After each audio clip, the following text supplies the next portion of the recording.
Well, hello. I think I'm just going to continue the whole stream like this. Actually, no. Hi, how's everyone doing? This is weird. I've got a big box. What's inside the box? Nobody knows. Nobody knows what's in this box. There's no writing on this box whatsoever that describes what's inside of it. Absolutely nothing. And this axe that's sticking out the top, don't worry about it. Don't worry about it. How's everyone doing? Oh, I've got a box that is not meant to be there. That is blocking my view. Why is it blocking my view? That should not be blocking my view. Okay, I'm gonna move it over there for now. Yeah, nice little box. Tiny little box. Teeny little box. Also, everyone say hi to Hans, who is our first stream moderator ever. We're going to be... Why is that box still there? Why is my little stream box still there? I don't want it there. I think that's brisket's... That's the brisket can box, but I don't know why it's kept going there.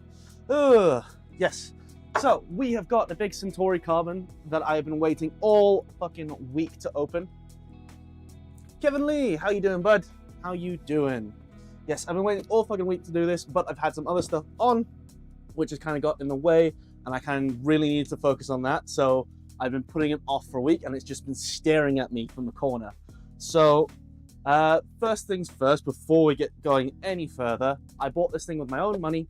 I've not talked to Elegoo at all about this.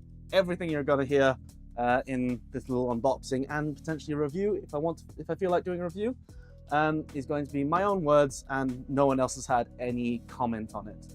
But I have been waiting for this thing for a very long time. I think I put my order in January. So without further ado, let's get going. I would have gone mad not unboxing something I got for a week. Yes, yeah. It was annoying me. It was annoying me so much. Also, if I look a little disheveled, that's because that little twat down there ran around the entire neighborhood running away from me for no good reason, and I had to chase him for a good 10 minutes. So if I look disheveled, that's why. But without further ado, axe time. Yes. Ugh. Brisket's getting excited by the axe. Don't worry, I get excited by axes too. This is the only way to open a box, by the way. Don't let anyone ever tell you otherwise. The best way to open a box is always with an axe or a chainsaw if you've got one. But I don't have a chainsaw. Because stupid health and safety here in the UK, you need a license for a chainsaw here, which is really annoying. Okay. What do we have? First thing from the box, we've got some manuals that you will inevitably ignore. We have foam, and it looks like, ooh, there's a glass panel. Okay, the glass panel comes separate in the box. I'll just put that to the side for now. What about milling it open? Milling it open is appropriate if you have a big enough mill. Unfortunately, I don't think this is going to fit on Milo. I don't think this is going to fit on Milo. Right, I think I'm going to have to put this box down now. Brisket, don't eat it. Or do eat it. You know what? It's fine. FedEx usually does my unboxing for me. Yeah, we have FedEx in the UK. I've used them once and they were so goddamn awful. I make sure that whenever you can choose your what company things get sent by in a lot of places in the UK. Whenever there's a FedEx option, even if it's the cheapest, I will not buy it. I will not use the FedEx option. Right.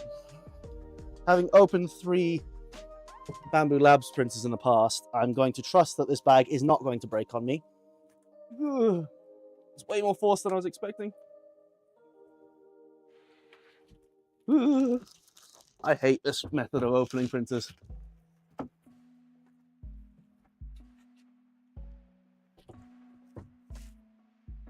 Alright, anything else in here? No, that's everything. Also, pet peeve. Right, pet peeve for a second. Right, I'm gonna steal Brisket's camera for this. Because this annoys me. Right? The little graphic that comes on the printer, right? So there is a little line that comes off here. Why the fuck have they painted the line behind the screen? Why have they done that? That pisses me off to no end. Why? It's not visible. Why is it there? I know it's petty. I know it's stupid, but why? Why have they done it like that?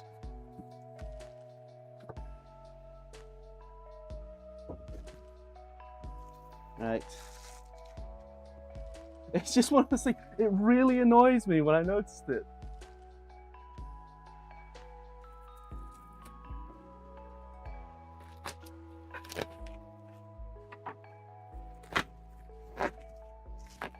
Whoop.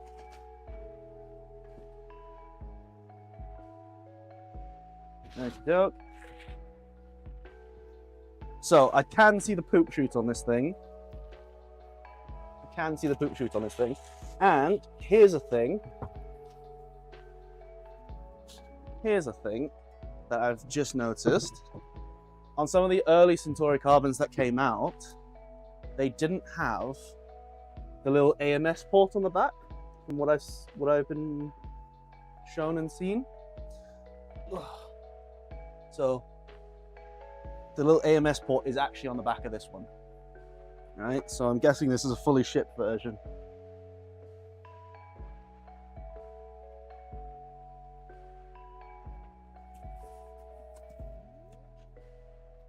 Right, yeah, so that's a fully shipped version. So hopefully in the next few months, I think Elegoo said sometime later this year, we should be getting an AMS unit. Right.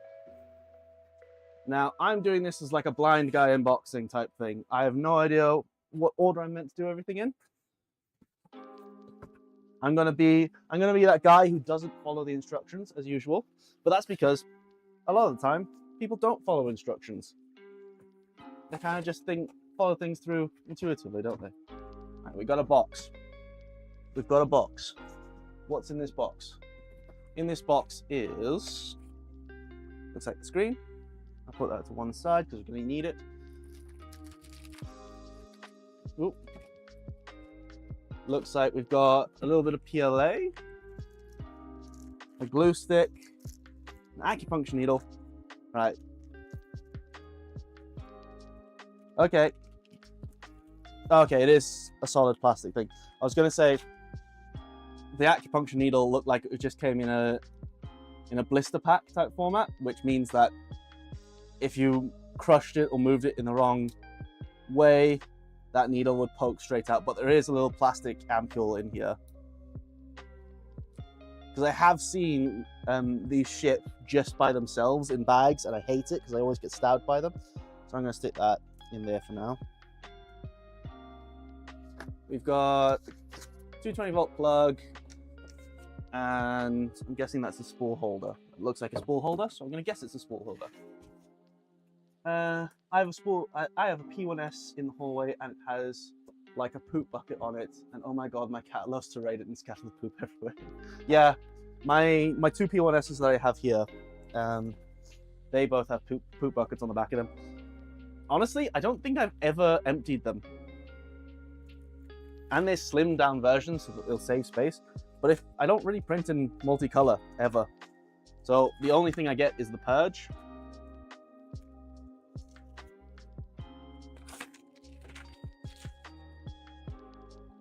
And even then, I lowered the amount of purge that comes out at the start of a print. I should probably be showing you this, shouldn't I? Oh. Right, you missed the nice outside peel. Sorry, I'm not a very good YouTuber, am I? There we go. I'm interested what the thought process was when it came to using tempered glass on these machines. Because I get that the P1S and the X1C have tempered glass. I get that. But this is meant to be the cheap machine. Like, this is meant to be, they've cut all the stuff that they don't need out.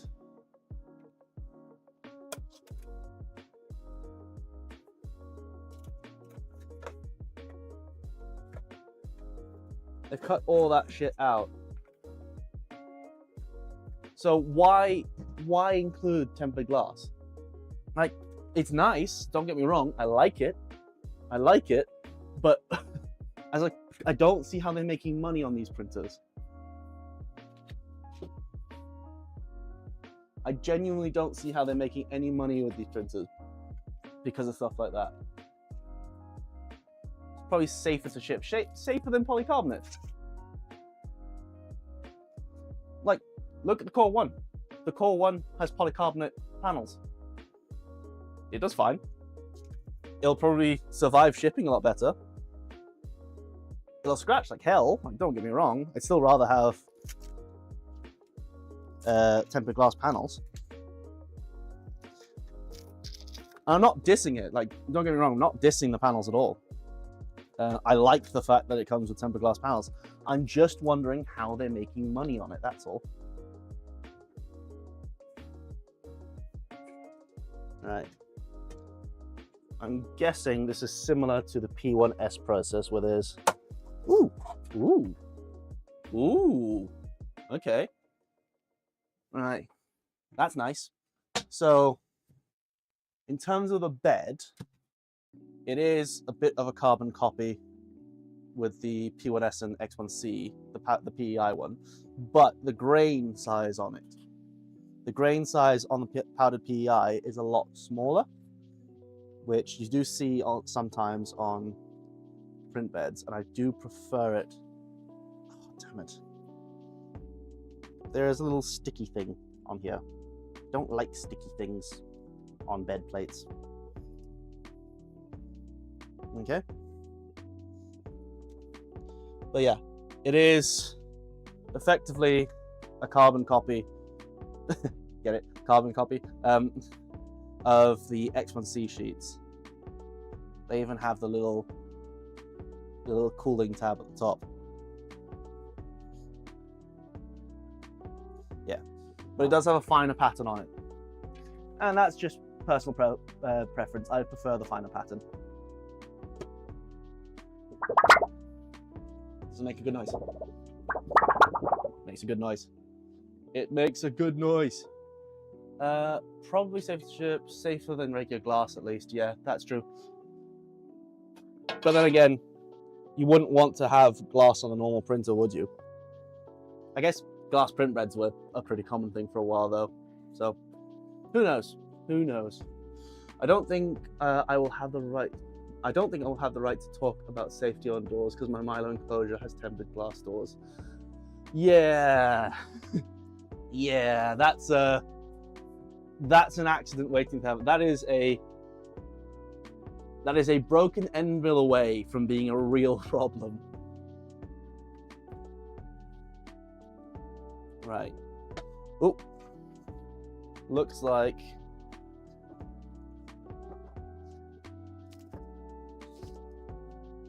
so build area is 256 by 256 by 256, literally a carbon copy of the bamboo machines. And it looks like they do the same thing with their bed as well on shipping, so you're gonna have to get rid of 3 bolts.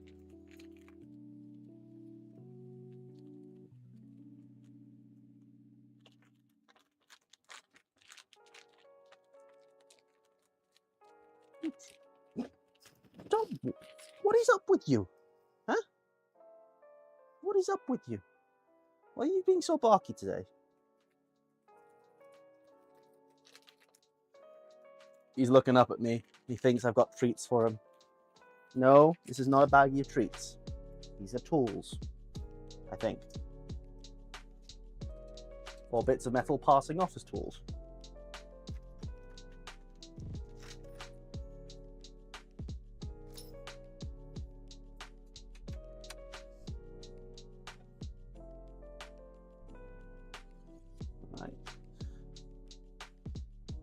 The thing is,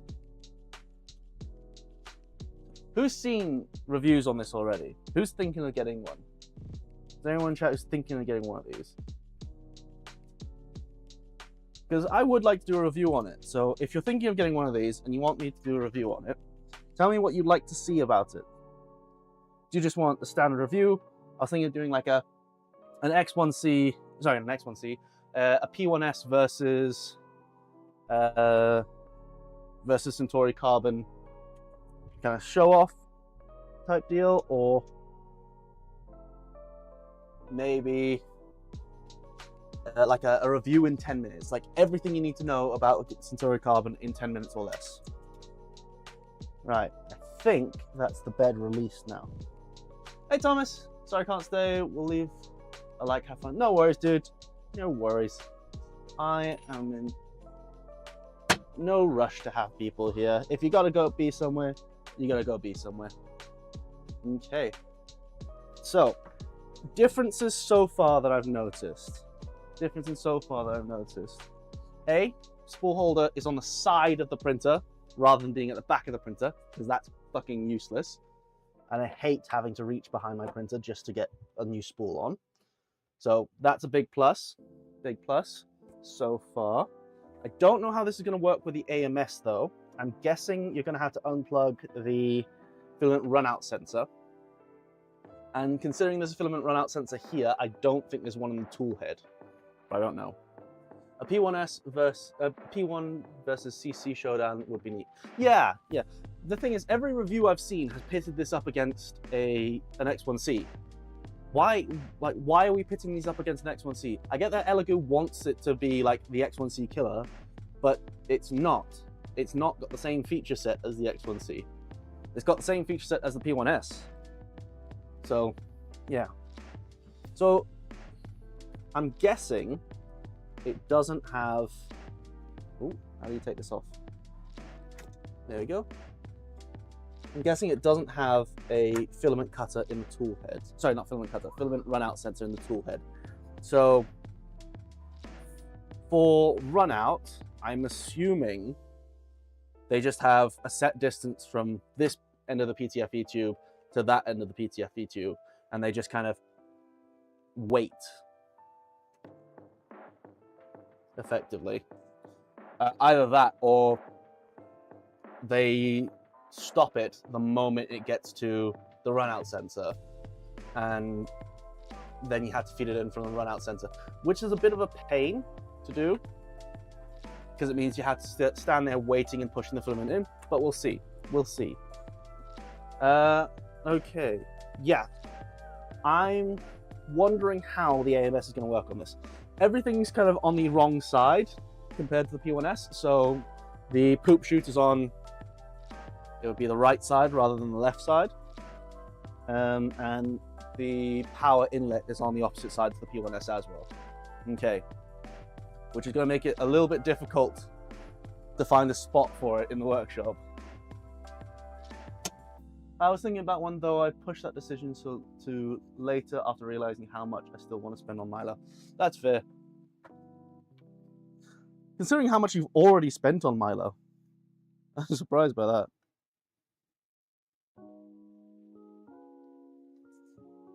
Oh, Hans, has Lotto's made the announcement yet? Or is he still struggling?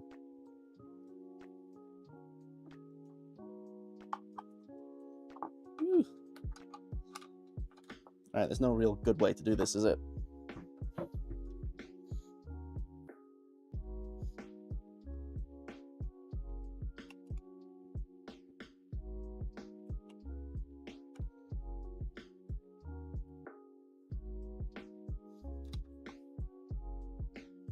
Is this connected the right way around?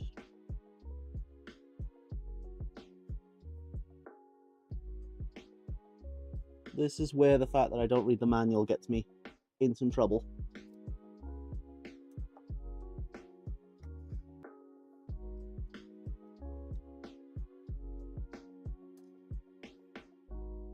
Ooh. Okay, does this come out any further? Okay, this is a real pain when you've got small hands.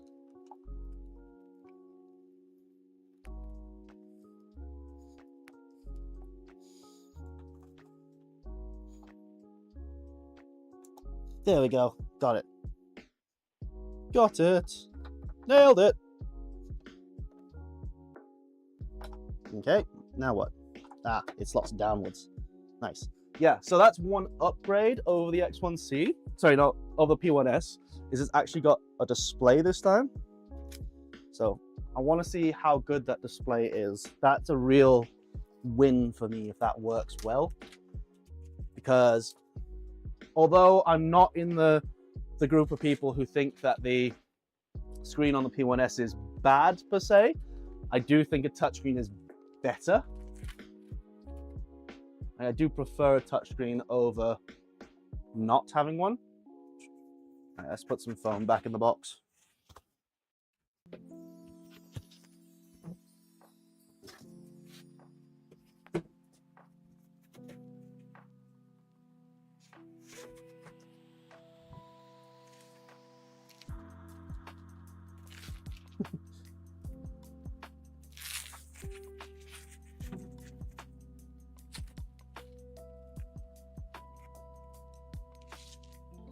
The HMS error code not fitting are objectively why the P1S screen is bad. Yeah, that's true. I've had some real issues with my AMS recently. My AMS has been causing both my printers. So I have one AMS on for my P1S, and I use it between the two printers. So the only reason I used it between the two printers was because one of them, at one stage, it was causing really bad corners, really bad artifacting on corners after an update. And I still haven't been able to fix it. So basically the printer that has the AMS on it now, I can't use it. I can't use it. I'm gonna have to take the AMS off and just use them normally, which is a real pain when the spool is on the back of the printer, because you have to reach over for it, especially when you've got such a tight workspace like mine. Right, so that's everything all plumbed in and set together. Now we're gonna need some power. So unfortunately, I'm out of sockets in this place, but I do have power. I have lightning in a box. Lightning in a box. So this will give us a good idea of how much it's drawing as well, because I always do wonder about the power draw for machines like this. I always think it's a good metric to have.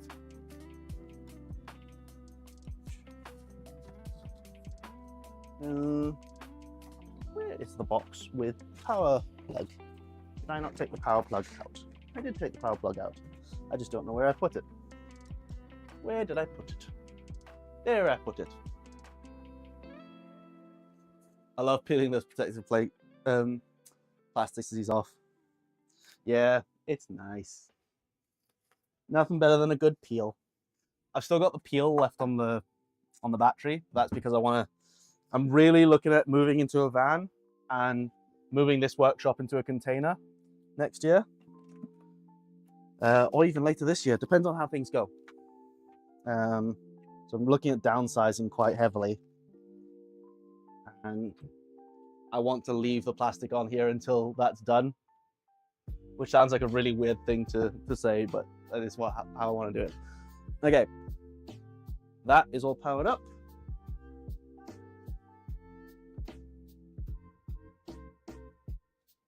Okay, so this isn't running Clipper from what I've heard. It runs its own firmware, just like the Bamboo Labs printers do, which is weird. It's very weird, but at the same time, if any other company was going to do it, it would probably be Elegoo. And I say that because Elegoo, mostly up until now, were known for their resin printers. I have a couple of them back there. And those all run their own firmwares, so I don't think it's too weird that Elegoo does it. Okay. Select language, English. Use the hex key to remove the 3 screws shown in the image. I think I've already done that. Double check. Yeah, already done that.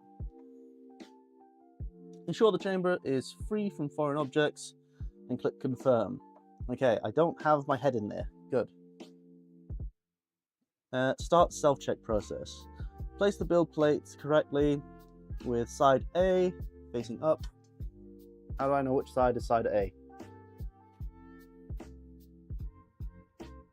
Okay, in the corner. There's a little A and B side. Okay. I don't know why that matters, but if they say so. Okay, nozzle heating. Cool. Yeah, the AMS is not my favorite thing anymore. I liked it for filament runover, but it's got to a point where it's causing such bad issues on my prints that I would rather go without an AMS. Anyways, whilst this is doing its little self-test setup, how's everyone doing? How's everyone doing? Hopefully, everyone's having a really good day, right? Okay, the thing runs Clipper, but Elegoo doesn't want to admit that since it is a Clipper license violation. Do we know that for, like, I'm not disagreeing, but do we know that? Because last time people said that about the bamboo printers, we were wrong. We were just flat out wrong. It was just a flat out lie that it was running Clipper.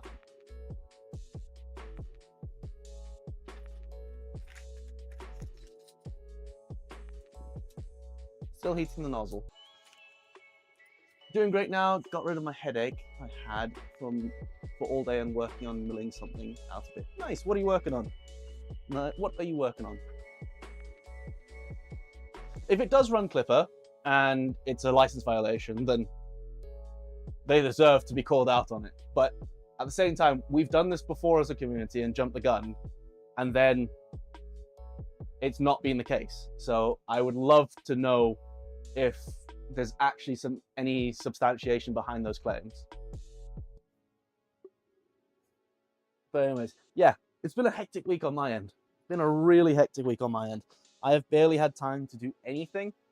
That's not true. I had one day off. I had one day off with my girlfriend, which was fun, but we stayed up way too late. We stayed up until like 3 a.m. and I had work the next day at 7 a.m. So that was fun. Not so much, but yeah, it was. Right. Is it still heating the nozzle? How slow is the heating of the nozzle going to take? Oh no. You telling me the bed heated up that quickly? I'm gonna leave this open for now. What the hell?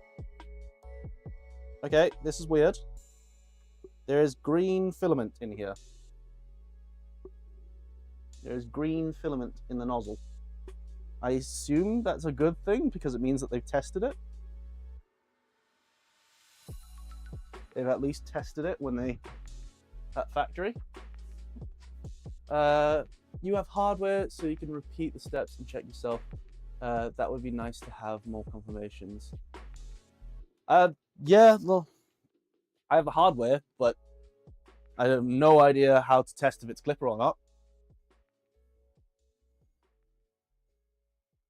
Honestly, it doesn't look like any Clipper screen that I've seen, but at the same time, I'm no expert on it.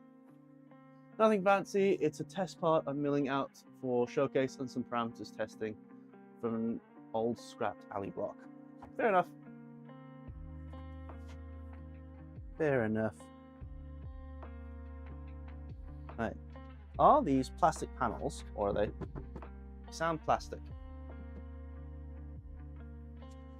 We can test. I have magnets. We have the technology. Okay.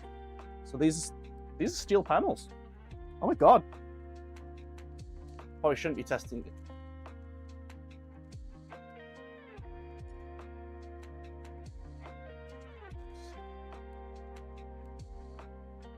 That thread on Reddit I've mentioned has info on how to do it. What thread? What thread? When did you mention a thread? You have hardware, so you can repeat the steps and check yourself. The thing runs Clipper, but also Elegoo. But Elegoo doesn't want to admit it. Yeah, they're really steel panels. Look. Magnet. Yeah, all three. So it looks like the bezels, structural ones, are either some kind of plastic or they're aluminium. They look aluminium to me. Or for those Americans in the audience, aluminum. Aluminum. Centauri Carbon motherboard thread. I'll have a look into it. Nope. It's doing its thing, doing its shaky thing. But yeah, I'm surprised by that. It's steel panels, so it's 1, 2, 3 steel panels. The top bezel looks like it's plastic, and then the kind of structure, the outer skeleton, looks like it's some kind of bead blasted aluminium.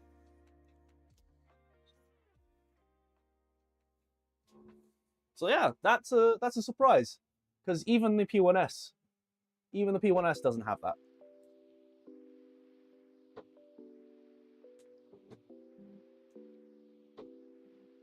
That's good though, because it means that if you want to mount the like a poop bucket, like a purge bucket at the back, you can do it magnetically, which you can't do with the P1S. It's a real pain. Automatic bed leveling now. Okay, cool. So that was a much quicker. That was a much quicker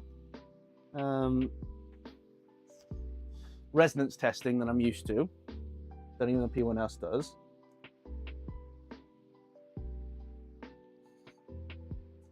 They put the auxiliary fan at the back by the looks of it. It looks like that's pulling in fresh air from the outside. Yeah. Yeah, so. So it looks like there's 2 fan ports on the outside. So the auxiliary fan on the P1S comes through the side and blows across the bed.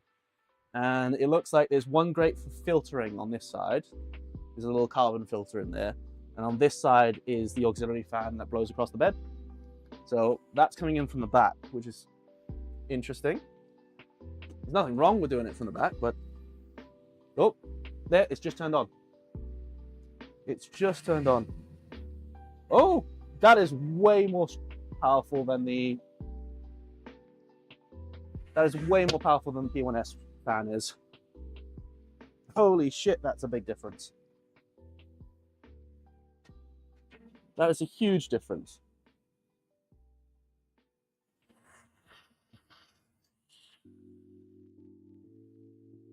I can feel that. I can feel that from all the way up here. From a good meter away, I can feel that fan. I'm guessing they're using it to cool the bed down as well. Holy shit. Holy shit. I don't think it runs Clipper. Even dumped FW for Hotend and BedMCU says it's Clipper. There could be possibility of it's half Clipper, additional MCUs, half something their own main MCU. Yeah, that's fair. If it is half and half though, you still have to say that it's running Clipper. You still, under license, have to say that it's Clipper. I am super impressed by that fan. There is no half Clipper. Yeah. It's either you run Clipper or you don't run Clipper. Mate, I need more space in here. I have found space. It is above Brisket's head. Oh. Is this gonna fit? Yay! It fits. If it fits, it fits. I can finally stand around. Yeah, there is no half Clipper. Okay. Is that... Fan's just turned off, so I assume testing's nearly done.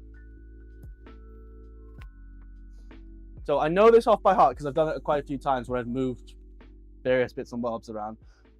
The tuning, the initial tuning for the P1S takes 26 minutes. It's 26 minutes.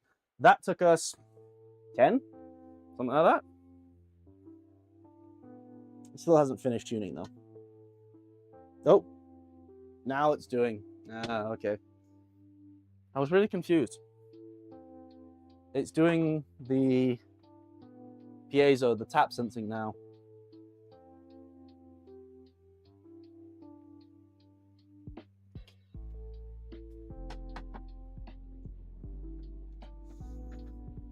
It does look like there's a lot less areas for hot air to escape as well. Like on the P1S, where, because they've just reused the frame from the X1C, there's just a big hole in the top frame for where the emergency stop button is on the X1C. So see if I can show it to you. For those of you who have never seen a P1S before.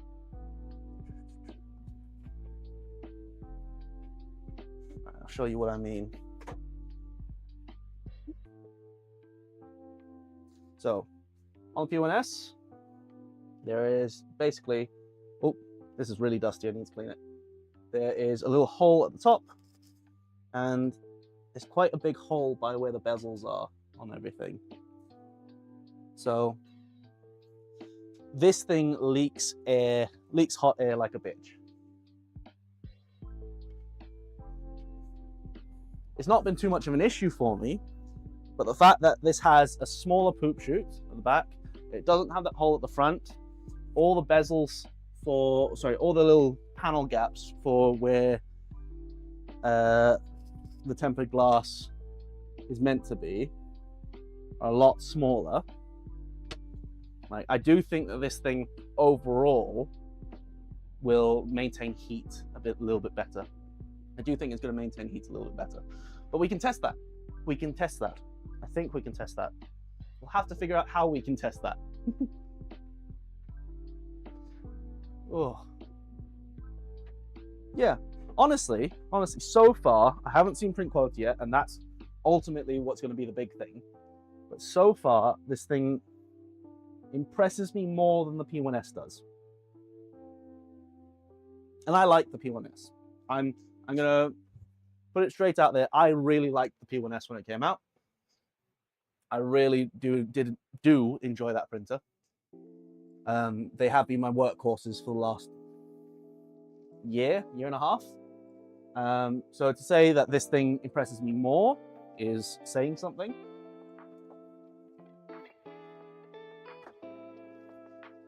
But that's only so far. We'll have to see. We'll have to see. Anyways, yeah, there's no half tripper. Yeah, I'll have a look into it, RK. I'll have a look into it, see if there's anything anyone else will say. But anyways, ooh, wonder what we're gonna print. I wonder what we want to print. Hans, are you still there? Is Hans still in chat? Hans, can you be my timer man for a bit? I'm gonna do some heat ups. Some heat up checks. I want to see how fast this thing can get up to 100C. I want to see how fast it can get up to 250C on the nozzle.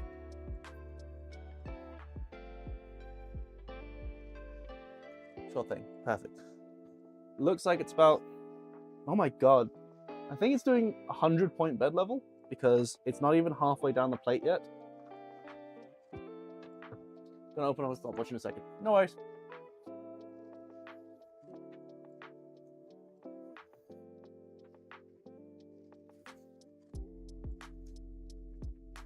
Yeah, honestly, the only thing that got me the only reason that I got to buy this thing was it was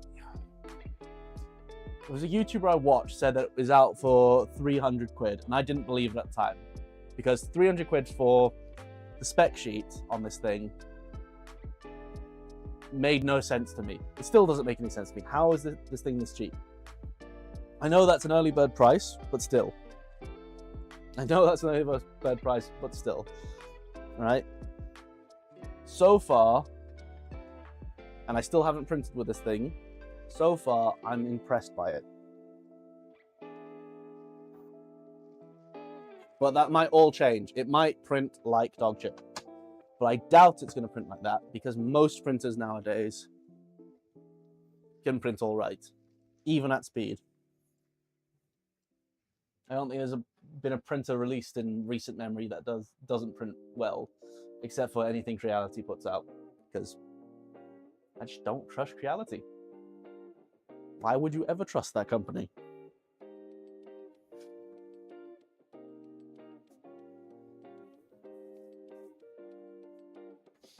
Oh yeah, when I saw it, was surprised about the price. Yeah, it's a big one. Big one. Also, fingers crossed. Fingers crossed. I know most people come to my channel for Milo content, so this is a bit weird. But some updates for you. Fingers crossed, we shall be getting the CAD, the BOM, and the full print list for Milo V2. So that's V2 Milo and V2 Miley and the e-box, because we've got far enough in the e-box build that I'm happy with all the printed parts and things. I'm happy to release those files, even though we haven't done the wiring bit yet. But I'm going to be happy to release those files. So you should be able to start building, or at least self-sourcing V2 in about a week. By the end of the week, hopefully. I'm not making a promise here, because I never make promises on release days, on release timetables. But you should be able to be building one within the next couple of months. Elegoo did one interesting thing: open RFID tag structure for the future automatic filament switching system. I saw that. I did see that. I did notice that. I'm wondering how it's going to work, because a lot of the RFID stuff that Bamboo does, one of the interesting features for that Bamboo does on their RFID stuff is it tells you how much is left in the spool. And if you're doing an open version of that, I wonder how it's going to work. It could just be a simple calculation, because I don't know, you could put a filament density in there. So say ABS is around about 1.06. I forget what the actual number is, whatever it is. You could do it based off density and then how much of that filament you fed. So this is what the starting weight of the spool was. It was 1 kilogram of ABS. ABS is this density. I've used this many meters of 1.75 millimeter filament. Therefore, based on that, this is roughly how much should be left on that spool.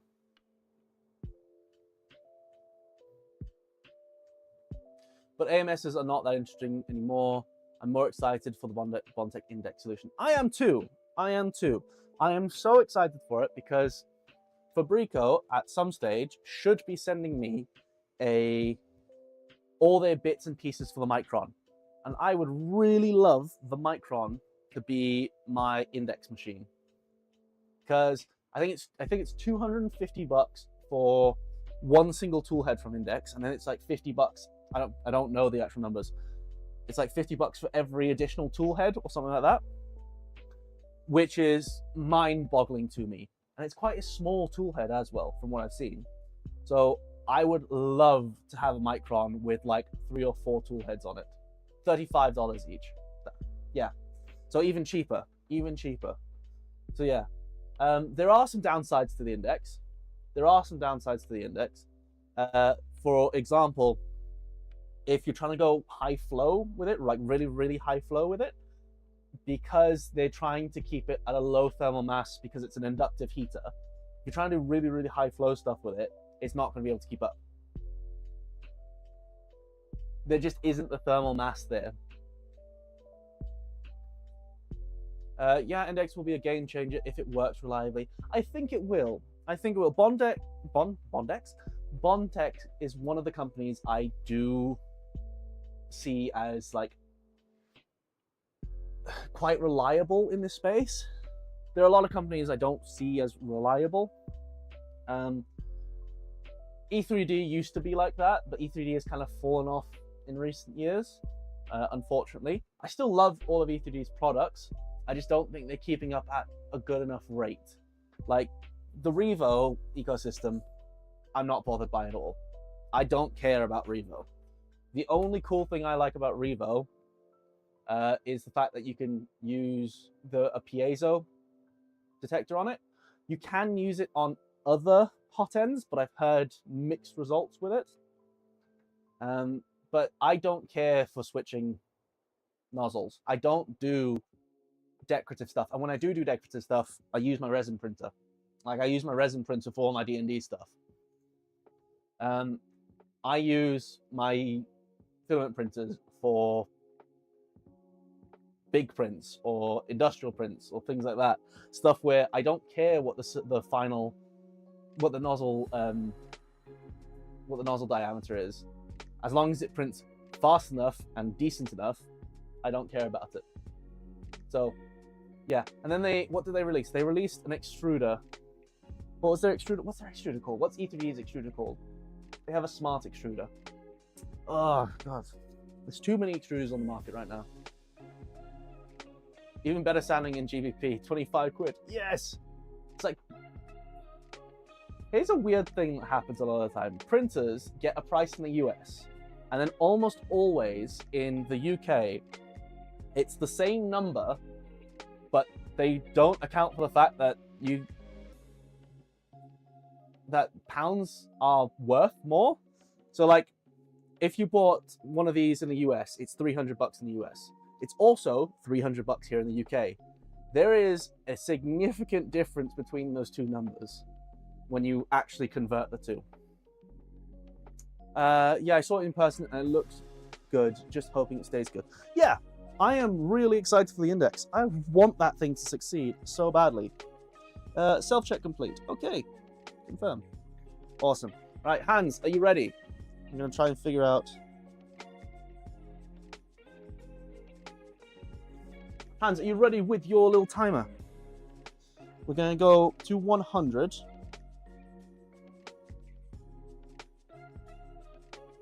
Right, 3, 2, 1, go. Okay, it's starting off at 57 degrees from the self-test. So it's a little bit of cheating, but we'll see.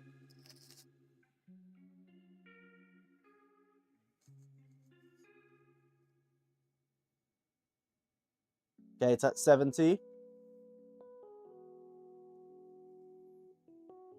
75.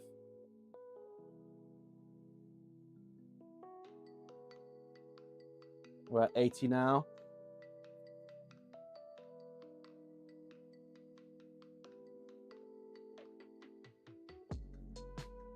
Right, we're up to 90.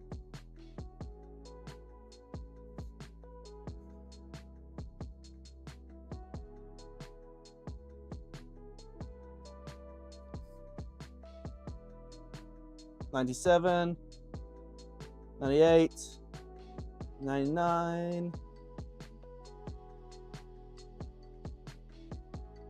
and call it. There we go. That's 100 there.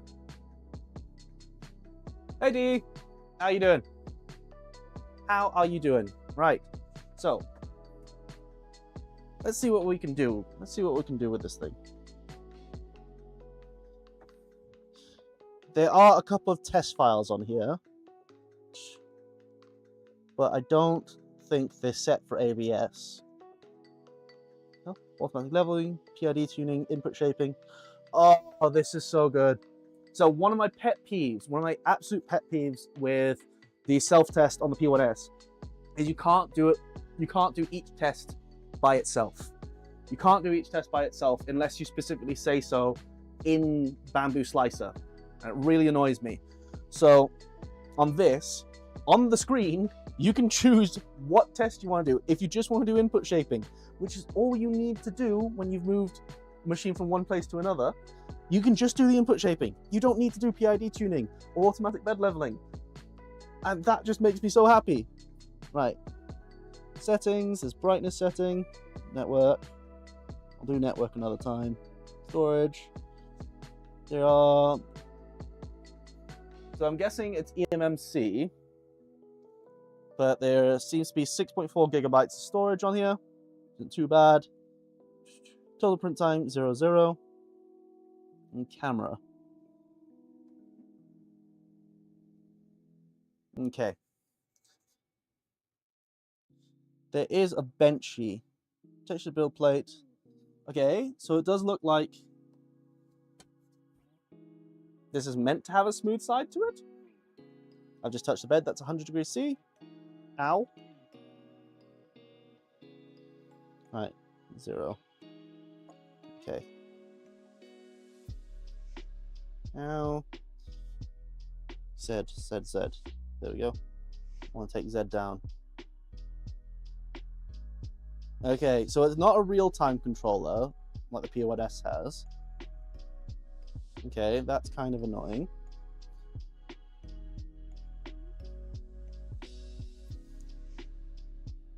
It's kind of annoying. So, one thing I might not have... That's not a smooth... That's not smooth PEI. What are they... What? Okay. So when you're in the when you're looking at the screen, it says choose between the smooth side or the textured side. All right. So that's the textured side. All right. Can you hear that? You should be able to hear that. I'll turn my... All right. So that's the textured side. So there's definitely some texture there.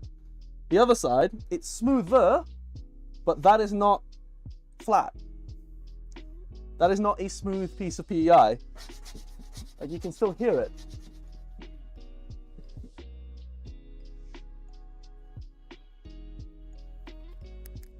Why are they calling that smooth PEI? That is not smooth PEI. That is still textured, it's just lightly textured.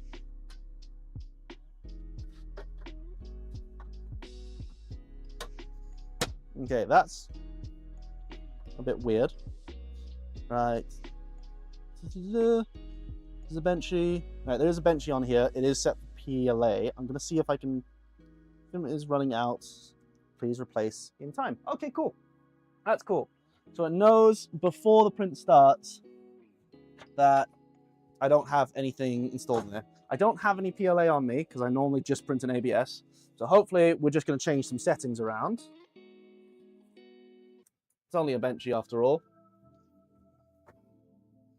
And I don't want to do some networking stuff right now.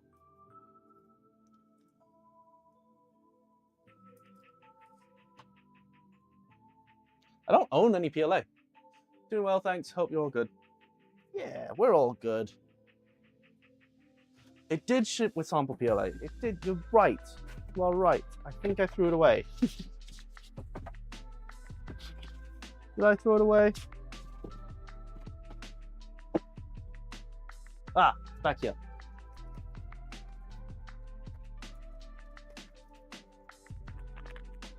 We did ship with some PLA. Hopefully this is enough for a benchy.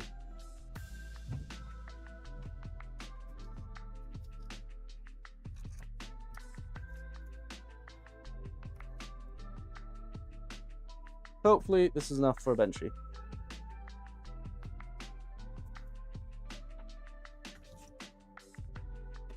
Do I have an empty spool lying around? I do! Yay, praise be. I'm really low on filament all over, spent all my money on aluminium. Yeah, filament's expensive. When you realize how cheap aluminium is, filament is stupidly expensive. Like, I can buy a thick plate of like 20 to 30 mil aluminium, big enough for whatever I really want, for less than I can a spool of filament here in the UK. Why is filament so expensive? I didn't realize this until I started using Milo consistently again, but why is filament so fucking expensive? It does not need to be this expensive. Oh no, no.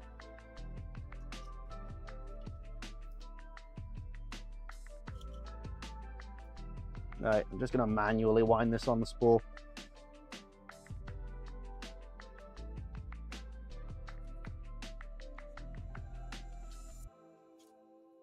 I need to find that sort of aluminium stock supply. Are you in the UK?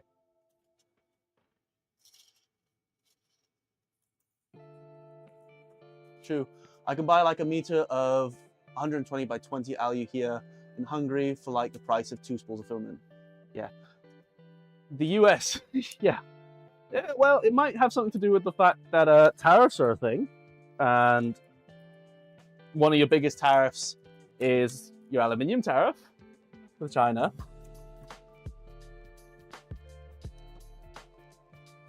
You know, just maybe.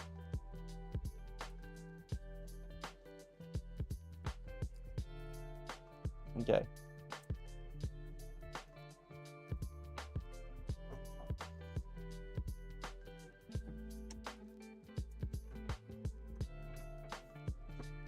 Right. So it's through the detector, but it hasn't started yet. Which makes me think that there might still be something in the tool head. Why are you not going through properly?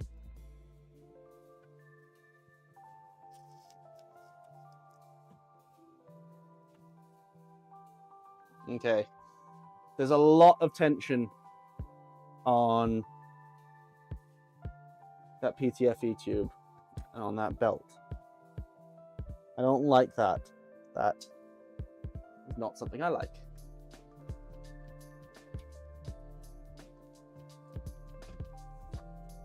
That just means gotta hop off, but I'll catch up later when I get back. No worries, dude. Okay. So there isn't one in the tool head. There isn't a detector in the tool head. I just have to clear the error. Okay, the fan is definitely going.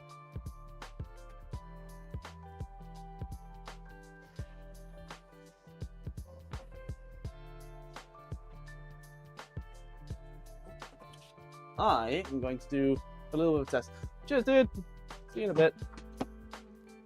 Yeah, the US is suffering a bit at the moment. What was the latest one? Walmart's have to up all their prices. Prices? Now that I'm thinking about 3D printers, my P1S just finished my phone stabilizer handle. Nice. Is that for all your filming? Oh, if you don't know, by the way, we were going to do the announcement at some stage, but Hans is our new community manager. So everyone say a big hi to Hans. He's basically going to be in charge of, well, the community from now on. So there should be some links that he could post in chat if you guys want to follow on some other social media networks. So give him a big congratulations, because he deserves it. And yeah, if you guys have any questions, if you want to talk about anything to do with Milo, anything to do with the videos, anything like that, you can now dictate them at Hans, and he will be the one who, well, he won't be the one who deals with them, but he'll make sure that that gets back to us, and all that stuff.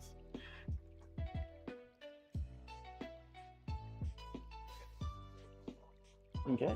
Oh, it's already started. That was quick. It's not feeding any filament though.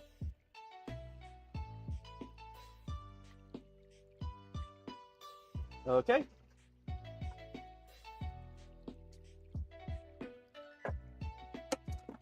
Right.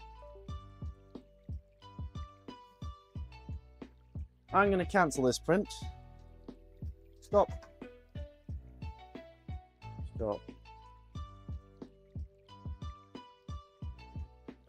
There's a lot of different colors of filament in here.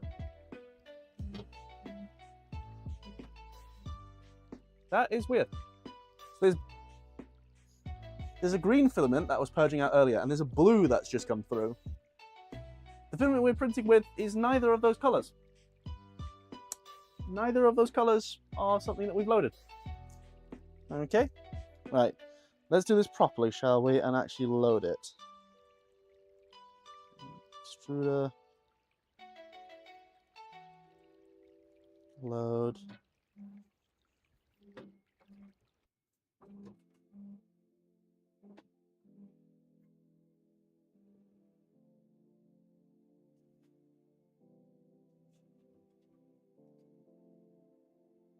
Yeah. Dee's brought up a really good point. Yeah. one of the reasons we picked Hans was because of how nuts he's been with cutting steel. He's proven something that I didn't think was actually possible. Not even just possible, I didn't think I should be recommending it to people. But he's mastered steel on Milo, which is something I didn't think was going to be. I didn't think steel was going to be something that we ever considered on Milo. Is this thing going to poop out?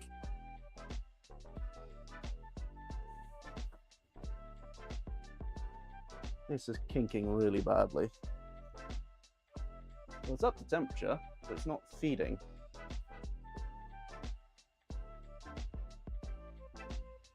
Hey Phil! How you doing?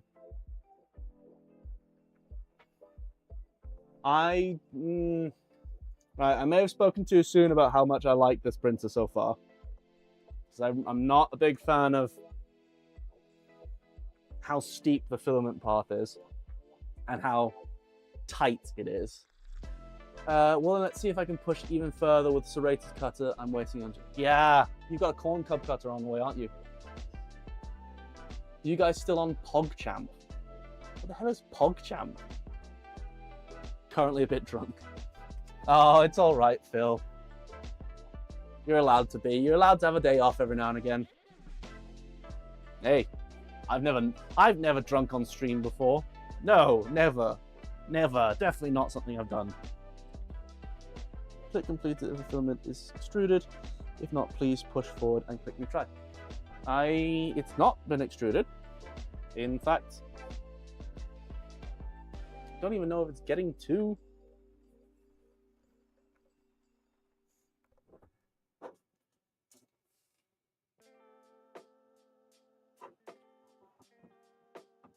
Yeah, it's struggling to get around this bend. There we go.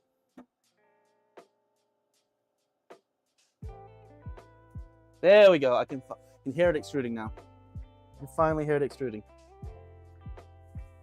Oh yes, I have a 4 flute coated 6mm on the way for even more aggro steel roughing. Nice, nice. Phil, how's the 4th axis coming along? Right, that's finally purged. We can actually do a proper print now. Files, EcoPLA, print.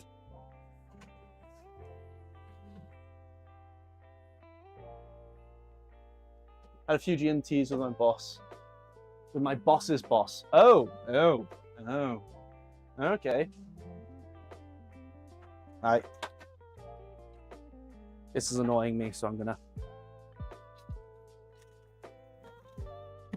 move that way. If it annoys you, stab it with a knife. Those are the rules, isn't it? That's how the world works.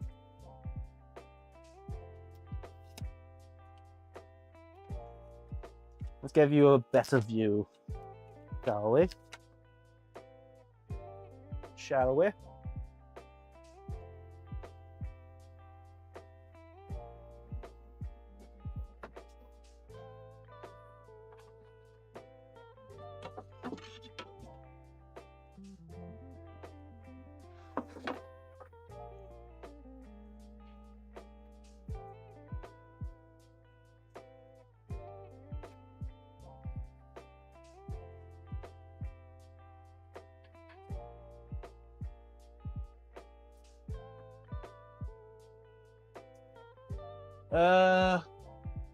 Still thinking about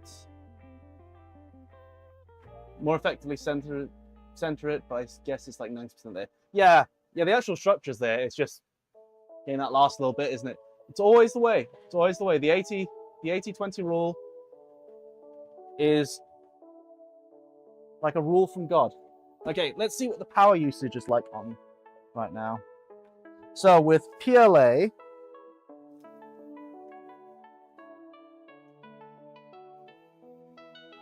whilst it's printing PLA, it's up to temperature already. It is drawing between 70 and 76 watts. 70 and 76 watts. That is with the bed at 60C and the nozzle at 210. And the fan is blasting full at the moment. Okay. That's not bad. So on battery that I'm running it off of now, that will print for 10 hours. 10 straight hours consecutively.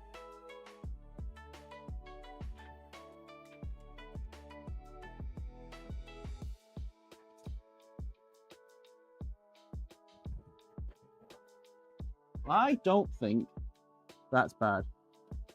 So if you've ever wondered how much power a 3D printer draws, there you go. 70 watts. That was 70 watts. How's it looking?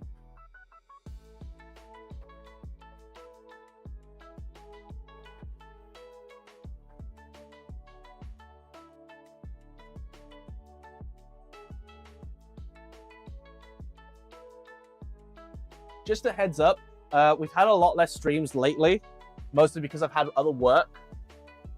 I've had other work that's just been taking me over that I've had to be concentrating on. But going forward, I'm probably going to have less streams than even before that. I do love the streams. I do love hanging out with you guys. It's mostly to do with the reception of the tramming video. The tramming video did really well by the channel standards, I guess. It didn't do like millions of views, but it's done over 1,000 views, I think. And it's brought in like 60 new subscribers. So I think I'm going to be focusing more on videos going forward.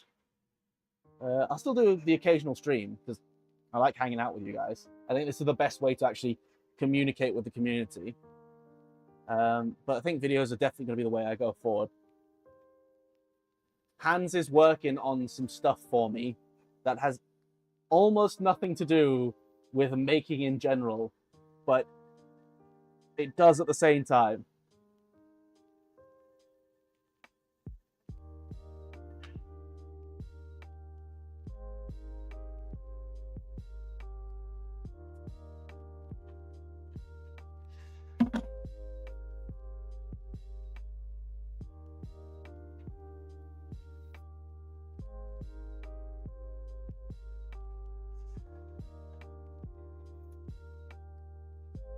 There we go, you guys should be able to see it.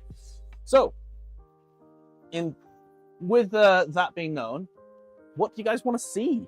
I'm working on some Fusion 360 stuff. I'd like to kind of go through a bunch of programming stuff, because the programming stuff is always a big question for us. I like to do some tool library stuff, but I also want fun projects. I want fun projects. I know Hans also wants to do some videos for us, so if Hans is willing to, he can pick up some of those.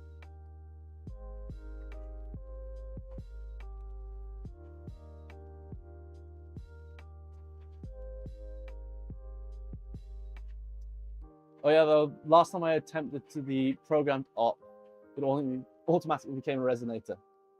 Fair enough. It was that for the steel, like the steel cutting stuff you did. I'm happy to make and record stuff. Yeah. So another reason why we brought Hans on board is because it made sense to have someone who was just community based.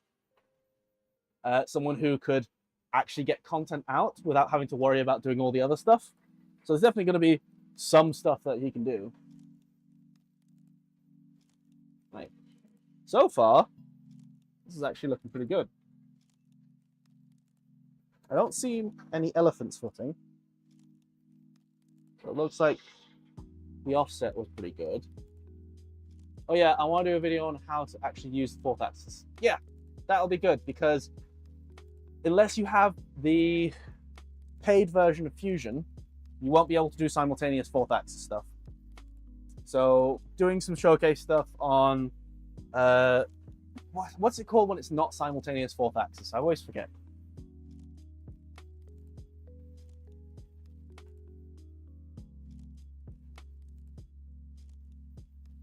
Oh, yeah. I get what you mean, Hans. Positional fourth axis, yeah. If you want to do some positional fourth axis stuff, which will be more than possible, you should be able to do it. And actually having a little tutorial on how to do that would be great. Are you going to do that on your own channel, or do you want to do it on the main channel, Bill?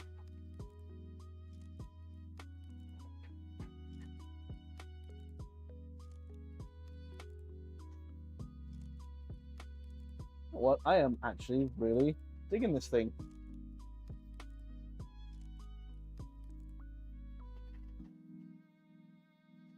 It looks like the filament cutter is a little bit weird. It's not a press-in one, it's a kind of a curved one.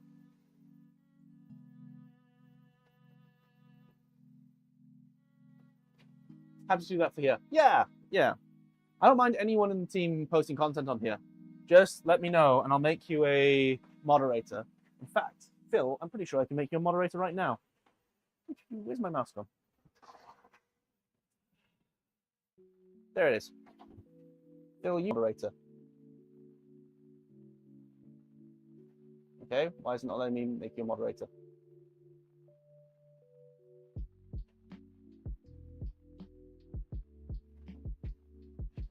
All right, there we go. Phil should be a moderator now. The stream gone down? No, stream hasn't gone down. It just took a while. And do kinda a project video of mine. Yeah, that's fine. So I've made you a mod, Phil. So you should be able to do all the fun stuff now. Stream's fine. Cool.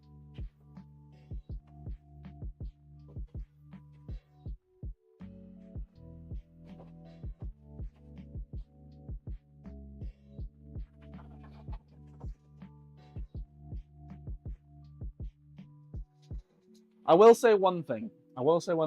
You don't get when you buy a pre-built printer, you don't get like that funny feeling in your stomach when you're watching something that you built finally come together and work. You just don't get it.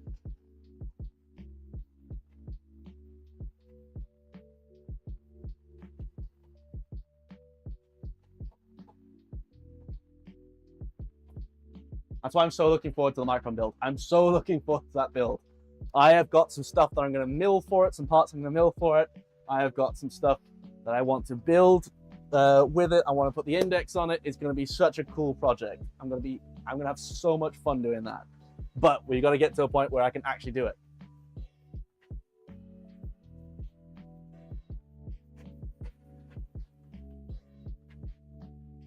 How much time do we have left on this?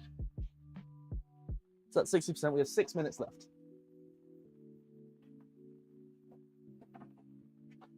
Unfortunately, though, whenever I tend to build a printer, it doesn't tend to work as well as I had hoped. So this will probably be replacing my switch wire, mostly because I don't have the space for it otherwise. And the switch wire almost never gets used. It gets used more as lighting for the studio than it gets used to actually print stuff. The Trident still hangs around. I like my Trident. I still try to use it as much as I can. I started using it a bit more than my P1Ss. This thing is probably going to become my workhorse, at some stage. The plan is if I do move into the van, all of this stuff is going to go into a container, and I'm going to put some solar up on the container and rent that out and use that as my workshop, and then live in the van. So I want the Micron to be my actual in-van printer, but if that doesn't pan out as good, I think I'm going to put this thing in there. Either this or I don't know. Is there a smaller Core XY that's pre-built? There's a Cheedy X Smart 3, but I had 2 of those and they both broke within the year.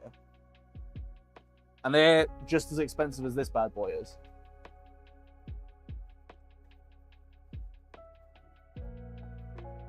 Micron is 180, yeah. The Micron is 180.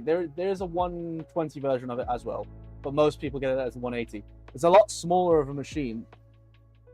Hence why I want it as my van printer, because if I have it in the van, it's not going to take as much space. The Sovol Zero, yeah, I've not heard very many good things about the Solval Zero. But it's not a Voron Zero. Like, it's objectively not a Voron Zero. It looks like one, but it's a 180 build volume. The bed is mounted completely differently. Like, it's just not a Voron Zero. I think it uses an inductive probe, which, yes, you can put an inductive probe on a V0, but what's the point? It's a 120mm bed. Like, I still find people who put a bed probe on a V0 weird, because it's such a small bed. It doesn't need any of that.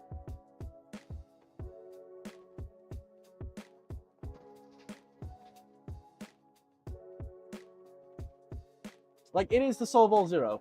It's the Solval Zero. Like, it is what it is. It looks like a nice machine. I've not heard many good things about it, but I wouldn't say it's a Voron Zero. It's not a pre-made Voron Zero. They're put together completely differently.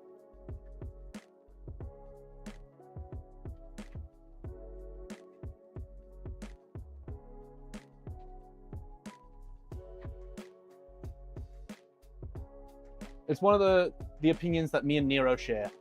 Me and Nero don't like the fact that it was called the Voron Zero. So yes, so the Solval Zero. Like, it's your own printer. It's your own thing. Do it how you want to. Also, speaking of your own thing, who has seen is it the Vertex? The printer that has the bed that flips sideways and knocks everything off. I really want that. You need Doom Micron for the van. Ooh, I didn't realize they made a Doom Micron. Didn't realize they made a Doom Cube Micron. Vertigo, that was it. The Vertigo. I have been wanting to do a self-ejecting printer for so long, which is the same principle, and then they came out with that printer a month after we started working on our own version of it.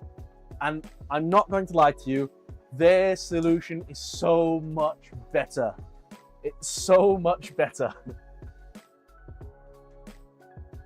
Doom panels will help keep van from getting too hot. The issue with the van is not that I'm getting too hot, it's the fact that it's getting too cold. Remember, I am from East Africa. I grew up in 27-degree weather in winter. And I went up to 40 in summer. So I'm not worried about getting hot. I'm worried about getting cold.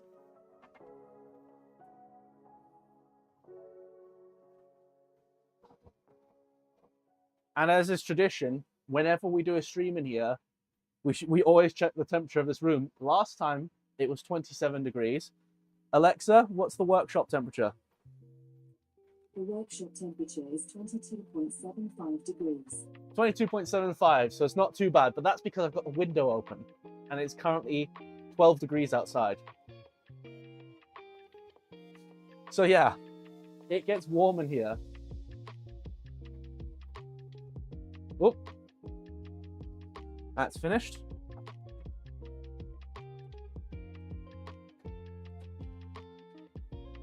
See, another thing I really hate is the curved purge lines. Why? Why? They just make your life so much more complicated for no reason at all. And you end up with these massive purge lines. Okay.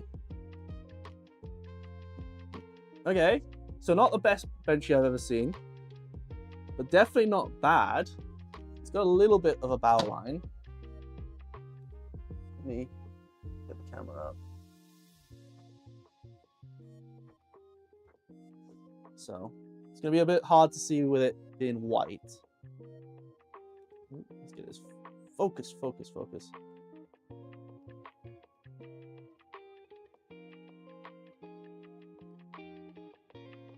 Right. That is not a bad little print. A bit of brisket here. There's a tiny little bit of wisping on the inside.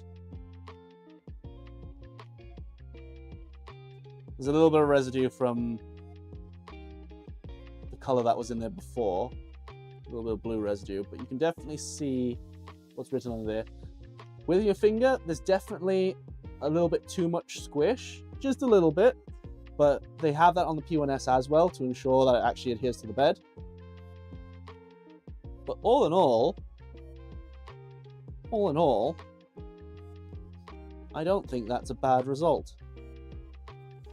There's one more test that I want to do for tonight before I tune out, before I tune everything off. I would like to see what the maximum power draw for this thing is. So if I turn it up to 100 degrees, whew, if I turn it up, the bed up to 100 degrees, and I turn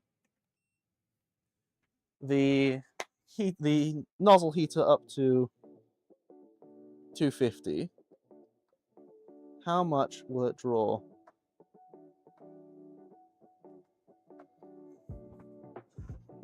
Right, so we're at 950 watts right now. So 930, it's going down a little bit, 920.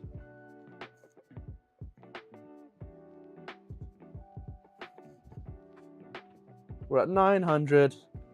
So this is the PID working, so the closer it gets, the less power it's going to pull. Okay, we're at 877.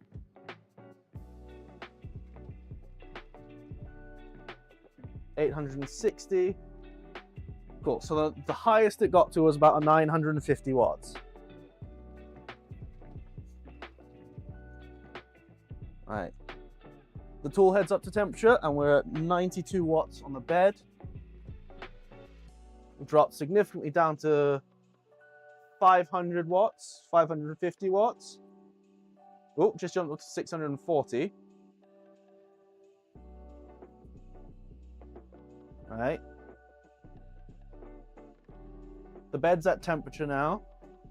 The tool head's at temperature now, and it's dropped to, I saw 130, but now it's up to 300, 261,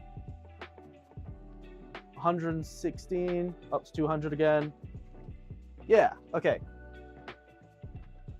So it seems that for ABS temperatures, it's looking at around about, oh, it's starting to settle. Around about 100 to 200 watts. That's not bad. I don't think that's bad at all. Oh, gone all the way down to 50.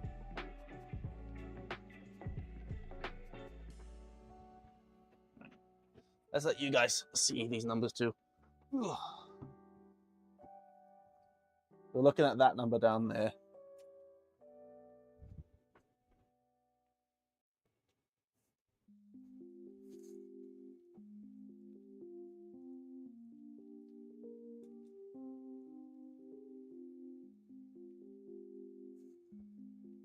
So yeah, it's floating kind of between 100 and 200 watts. Sometimes goes down to 30, sometimes goes up to like 280. But yeah, that's not bad. I don't think that's bad at all. You know what? Okay. Right. So I think that's going to be it for tonight. Thank you guys for coming to stream. It's always a delight when people are here to... I wonder how much Milo pulls. I have checked it.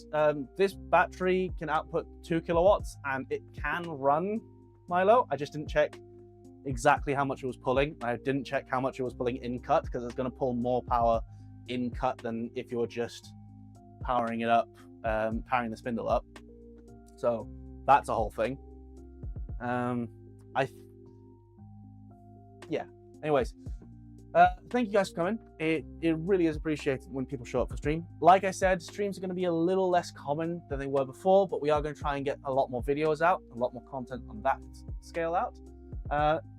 If you would like to see a proper full like 10 minutes or more review of this thing, do let me know. In fact, If you want to see me do it, say something in chat now. If we get a good few people who want to do it, then yeah, I'll do a review on it. I'll do a comparison with P1S, because I think that's where this kind of whole setup falls. Because honestly, you can buy, weirdly enough, you can buy the full battery and the full printer for less than a P1S with an AMS. Not that you want the battery, but most people don't care about that. So yeah, so thanks for coming. I do appreciate it. I hope you guys have a good rest of your week, and I'll see you next time or in the next video. Bye now.